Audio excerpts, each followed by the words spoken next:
Herbane's Bestiary, Dwarven Automatons. 9. Hearthfire. The dwarves have been extinct for many an age, and perhaps for the best. To see men and women the size of large children, all with beards, would be a most disturbing sight. Still, whatever wrath the dwarves brought from the gods that consumed an entire civilization surely must have been an awe-inspiring thing to witness. The remnants of their civilization lie buried in the hearts of mountains, and scholars and thieves the world over descend on the skeletal remains of dwarven cities like vultures to scrape clean the bones of the past, old knowledge waiting to be exhumed and treasures to be discovered. But many men lay murdered in those halls of the damned, because those dwarven ruins do not release their treasures without a fight. My kin would tell the stories long ago when I was just a child about how adept the dwarves were at building machines. They would say that before our time, dwarves harnessed the power of the earth and wielded fire and hammers to reshape steel and bronze with a mechanical brilliance that breathed life into these now ancient constructs of metal and magic.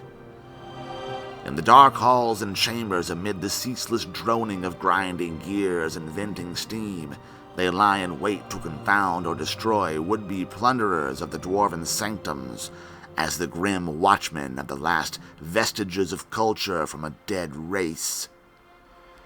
I descended into the humid darkness of Mizulft.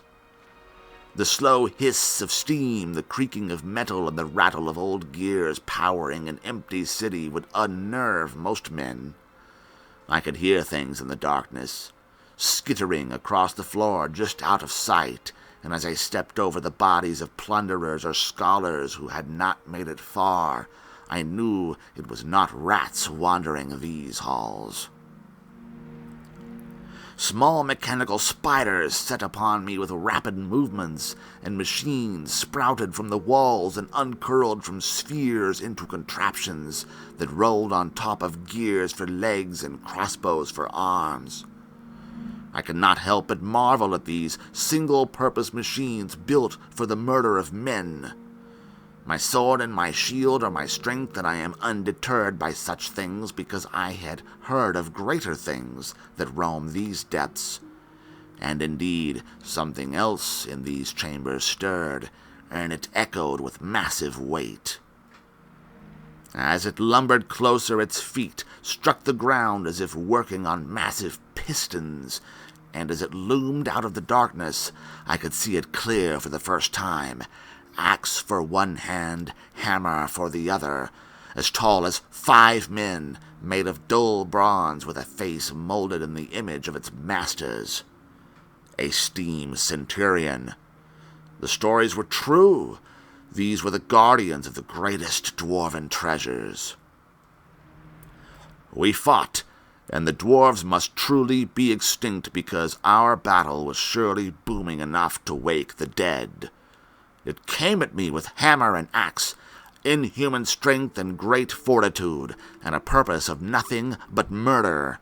I dodged it as it rushed the stone around me with futile strikes, and I thrust and slashed at it with my blade, and took every opening afforded as we shook the hulls with violence. I refused to be undone by a machine. Where the average man would be long dead, I stood over the husk of this dead automaton, its steam escaping like a final gasp. I could have taken the dwarven artifacts and metal, but left them there for others, for I would not hex my journey with the possessions of dead men, and maybe that is where countless others go wrong.